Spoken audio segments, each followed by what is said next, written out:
백성과 나라와 방언과 임금에게 다시 예언하여 하리라. You must prophecy again about many peoples, nations, languages, and kings. 하늘에 큰 이적이 보이니 해를 입은 한 여자가 있는데 그 발 아래는 달이 있고 그 머리에는 12별의 면류관을 썼더라. Chapter 12. A great and wondrous sign appeared in heaven, a woman clothed with the sun, with the moon under her feet, and a crown of 12 stars on her head. 할렐루야. 오늘도 주님의 평강이 함께 하시기를 바라며 성령의 지혜와 계시의 영이 충만하기를 축복합니다. 지난 시간 계시록 11장 강해에 이어 오늘부터는 계시록 12장에 대한 강해입니다. 12장 첫 번째 강해 제목은 해를 입은 한 여자의 모습입니다. 주님께서 해를 입은 한 여자의 모습을 통하여 오늘의 교회에게 핵심 말씀을 주십니다. 그것은 재림 주님을 영접할 교회의 모습을 준비하라는 말씀입니다. 첫째, 계시록 12장 1절에 등장하는 여자는 누구입니까? 계시록 12장에서는 여자가 낳은 남자도 나옵니다. 그러나 순서적으로 여자에 대하여 먼저 말씀을 드리겠습니다. 계시록 12장 계시의 가장 큰 중심은 여자입니다. 그리고 이 여자를 대적하는 붉은 용입니다. 그러므로 여자와 붉은 용의 모습과 그 사역을 대조적으로 볼 수밖에 없는 말씀이 계시록 12장의 말씀입니다. 이는 마치 계시록 11장의 말씀이 두 정인과 전쟁을 벌이는 짐승을 대조적으로 볼 수밖에 없는 위치와 같습니다. 요한은 해를 입은 여자를 보았습니다. 여자는 누구를 말할까요? 작은 첫 번째로 여자는 교회를 의미합니다. 여자는 육적인 여자를 말하는 것이 아닙니다. 여자의 모습이 상징 계시이기 때문에 그 영적 의미를 찾아야 합니다. 여자의 모습이 상징 계시가 되는 이유는 여자의 발 아래 달이 있고 머리에는 12별의 면류관을 쓰으며 그리고 남자 아이를 베어 예선하는 장면은 문자 그대로 볼 수가 없기 때문입니다. 성경에서 하나님과 그의 택한 백성 선민과의 관계를 여러 관계로 말씀했지만 특별히 구약에는 남편과 아내로, 신약에는 신랑과 신부의 관계로 말씀을 하셨습니다. 그러므로 해를 입은 여자는 교회를 말합니다. 여자를 어떤 강해자는 마리아 혹은 구약교회, 신약교회 등으로 보기도 하지만 본문의 여자는 상징 계시이기 때문에 마리아로 볼 수가 없고 또 구약교회나 신약교회로 말하면 여자가 남자 아이를 낳고 광야 예비처로 도망가서 1260일 보호와 양육받는 말씀과 맞지가 않기 때문입니다. 여자가 도망가서 보호 양육받는 예비처는 계시록 12장 6절과 13절 이하를 보면 7째 나팔 기간 곧 심판기이기 때문에 과거 예비처도 아니요 오늘까지 신약 시대의 영적 예비처도 아닌 실제적인 예비처 곧 장소적 개념의 예비처가 되기 때문입니다. 그리고 붉은 용이 하늘에서 쫓겨 내려와 3년 반 기간 동안 여자를 핍박하려는 시대의 여자와 예비처이기 때문에 이 여자는 역사 종말에 교회가 너무나 분명합니다. 포괄적 의미로 여자를 신약교회라는 말도 맞는 말이지만 때가 있고 기간이 있으며 종말적 사건이 분명하기 때문에 신약 말기의 교회 혹은 심판기 동안 보호와 양육을 받는 교회로 표현하는 것이 더 정확한 표현이 될 것입니다. 작은 두 번째로 한 여자로 계시하신 이유는 무엇일까요? 요한이 본 여자는 두 여자가 아닌 한 여자를 보았습니다. 주님께서 교회를 왜 한 여자로 계시를 하셨을까요? 여자를 그 상대적 개념으로 생각하시면 답이 나올 것입니다. 여자의 상대는 남자이고 남편이며 신랑입니다. 여자로 상징된 교회의 유일한 남자 혹은 남편 혹은 신랑은 누구입니까? 그것은 두말할 필요도 없이 예수 그리스도이십니다. 더구나 한 여자로 말씀하시면 오직 한 남자만 상대하는 한 여자, 한 남자만 사랑해야 하는 한 여자, 한 남자만 상대하는 절대적 순결을 지키는 한 여자로서 신부된 교회가 너무나 분명합니다. 주님 앞에는 한 여자밖에 없습니다. 주님도 한 여자밖에 모릅니다. 엄녀는 여자라도 주님의 여자가 아닙니다. 엄녀는 세상의 여자이고 짐승의 여자입니다. 그 열매는 음란한 자식만 낳습니다. 이 시대의 교회는 해를 입은 여자와 같이 한 여자가 되어야 합니다. 순수한 처녀, 정절이 있는 한 여자가 되어야 합니다. 여러분들의 교회는 한 여자가 되었습니까? 여러분 자신이 한 남자이고 남편이 되신 예수 그리스도만 사랑하십니까? 오늘날 신녀들과 종들의 심령 속에 주님보다 더 사랑하는 것이 주인이 되고 신랑이 되며 또 심지어 왕이 되어 자리를 차지하고 있는 것이 너무나 많습니다. 당신의 심령을 보시고 당신이 갈망하거나 목말라하는 것이 무엇인지 살펴보시기 바랍니다. 과연 주님만을 사랑하고 있습니까? 어떤 교회들은 교회의 부유함 때문에 또 어떤 교회들은 너무나 가난하기 때문에 주님을 사랑하는 마음을 잃어버리고 있습니다. 또 많은 지식과 많은 목회 프로그램이 주님을 놓쳐버린 경우도 있습니다. 이 모든 것을 능히 이기시기를 축복합니다. 특별히 역사 종말에 붉은빛 짐승을 타고 붉은 빛과 자주색 옷을 입고 손에 금잔을 들고 온 세상을 미혹하는 큰 엄녀의 음행에 절대 속지 마시고 승리하셔야만 합니다. 큰 엄녀의 음행 정책을 교회가 받아들이면 교회는 절대 순수한 한 여자가 되지 못하고 큰 엄녀와 똑같은 엄녀가 되고 맙니다. 펴놓인 작은 책을 먹고 그 말씀 안에서 엄녀와 정결한 신부를 분별하시기를 바랍니다. 그리고 오직 주님만 사랑하시고 오직 말씀만 사모하며 오직 순수한 십자가의 사랑만을 간직한 한 여자의 순결을 끝까지 간직하여 승리하시기를 다시 한 번 더 간절히 바랍니다. 두 번째, 한 여자의 모습에 대하여 그 영적 의미를 말씀을 드리겠습니다. 첫째 단락에서 우리는 한 여자가 누구인가를 확실하게 알았습니다. 이제 두 번째 단락에서 한 여자의 모습에서 참된 말세 교회의 모습을 발견하시기를 바랍니다. 작은 첫 번째로 해를 입은 한 여자의 모습입니다. 여자가 해를 입었다는 계시 표현도 상징 계시입니다. 그렇다면 해는 무엇을 의미합니까? 해는 시편 84편 11절을 보면 여호와 하나님으로 말씀하셨고 말라기 4장 2절에는 어려운 태양 대신 예수 그리스도를 말씀하셨으며 성경 전체 여러 곳에 상징 표현된 빛의 말씀을 의미합니다.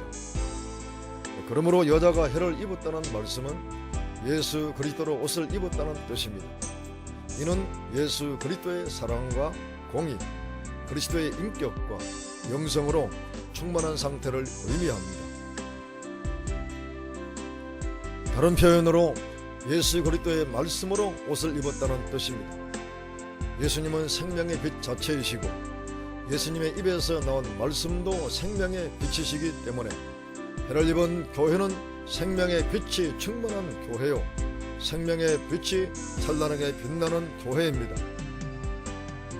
마귀의 허감 권세가 짐승 정권을 통하여 그리고 거짓 선지자를 통하여 또 큰 음녀의 음행 정책을 통하여 온 세상을 어둡게 하고 지상의 수많은 사람들을 지옥으로 끌고 갈 때에 오직 해를 입은 한 여자와 같은 교회만이 마귀의 허감 권세를 이기고 수많은 영혼들을 구원하며 구원받은 신자들을 성장하게 하며 그리고 마지막 신부 성도의 열매를 맺게 하는 큰 사역을 감당하는 역사 종말의 교회입니다. 사랑하는 동역자 여러분, 내가 섬기는 교회를 해를 입은 한 여자와 같은 교회로 준비를 시켜야 합니다. 이것은 이 시대에 무엇보다 시급하고 중요한 과제입니다. 이 과제를 감당하시려면 펴놓은 작은 책의 말씀을 내가 먼저 먹어야 합니다. 내가 먼저 꿀처럼 먹어야 먹은 말씀을 양들에게 먹일 수가 있기 때문입니다. 작은 책의 말씀에서 단맛을 체험하며 계속 먹어야 합니다. 단맛을 느끼지 못한다면 나에게 문제가 있습니다. 작은 책의 말씀이 열리도록 성령의 도움을 특별히 구하시기를 바랍니다. 그리고 잡식성 습관을 버리시고 오직 순수한 말씀 자체로 돌아가시기를 바랍니다. 반드시 말씀의 단맛을 체험할 것입니다. 계속해서 작은 책의 말씀을 꿀처럼 먹고 내 안에 채워지고 또 채워지면 그 말씀이 나의 최고의 비전이 되고 나의 인격이 되며 내 영혼의 실체가 되고 능력이 됩니다. 이것은 빛의 옷을 입은 모습입니다. 그 다음 주의 종이 빛의 사람으로 변한 만큼 그 빛의 능력으로 또다시 양들에게 작은 책의 말씀을 가르치고 먹이십시오. 주의 종이 체험한 것은 그대로 양들에게 생명으로 전파되고 그들도 주의 종과 같은 영적 체질의 사람으로 바꾸어질 것입니다. 이와 같은 교회가 해를 입은 여자와 같은 교회입니다. 작은 두 번째로 해를 입은 한 여자의 발 아래 달이 있는 모습입니다. 달은 무엇을 의미하며 여자의 발 아래 있는 것은 또 어떤 의미를 보여주고 있습니까? 달은 시편 89편 37절을 보면 궁창의 확실한 증인으로 말씀하셨고 아가서 6장 10절을 보면 달같이 아름다운 여자로 상징 표현한 것을 볼 수가 있습니다. 이와 같은 성구를 볼 때에 달은 밤같이 어두운 세상에서 그리스도의 빛을 증거하는 성도를 의미하며 영적으로 가장 아름다운 주님의 여자 곧 거룩한 신부 성도를 말씀을 하십니다. 성도 여러분, 동역자 여러분, 해는 해의 특성이 있는 것처럼 달은 달의 특성이 있습니다. 달은 스스로 빛을 발하는 발광체가 아닙니다. 햇빛을 받아 반사하는 반사체입니다. 이와 같이 성도도 스스로 빛을 발하지 못합니다. 오직 빛이신 그리스도의 빛을 받아서 죄악의 밤하늘을 밝힙니다. 이것이 달 같은 성도의 모습입니다. 여러분들은 과연 진정한 성도의 모습, 진정한 주의 종의 모습을 가지고 있습니까? 자신의 철학이나 다양한 학문, 그리고 자신의 경험적 지식을 빛으로 비추는 사람은 성도도 아니고 주의 종들도 아닙니다. 이와 같은 것들도 빛이라 할 수는 있지만 태양빛과 비교할 때 호롱불에 불과합니다. 호롱불 같은 빛도 세상에서는 필요하지만 그리스도의 말씀의 빛 앞에서는 모두 사라져야 합니다. 그 빛은 결코 생명의 빛이 아니기 때문입니다. 오늘날 그리스도를 이용하고 말씀을 이용하며 십자가의 영광을 이용하고 십자가의 보혈까지 이용하려는 무리들이 있습니다. 입술로는 가장 복음적인 사람 같은데 그 삶의 중심을 보면 어느 순간에 자신이 중심 인물이고 심지어 주님의 보좌에 자신이 앉아서 통치하고 모든 존귀와 영광을 받는 모습을 나타내는 종들도 있습니다. 이와 같은 사람들은 태양빛이 강렬하게 비춰도 자신은 사라지지 않습니다. 자기라는 존재감이 사라지고 누가 자기를 무시하거나 반대하는 것을 견디지 못합니다. 그리고 자기의 의를 더욱 강하게 드러내고 쟁취하려는 모습을 보입니다. 사랑하는 성도 여러분, 동역자 여러분, 해를 입은 여자의 발 아래 달이 있는 모습을 유의하여 보시기를 바랍니다.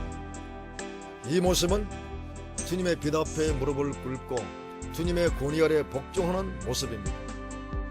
주님의 빛 앞에 무릎을 꿇고 주님의 권위 앞에 복종하는 교회는 참으로 복이 있는 교회입니다.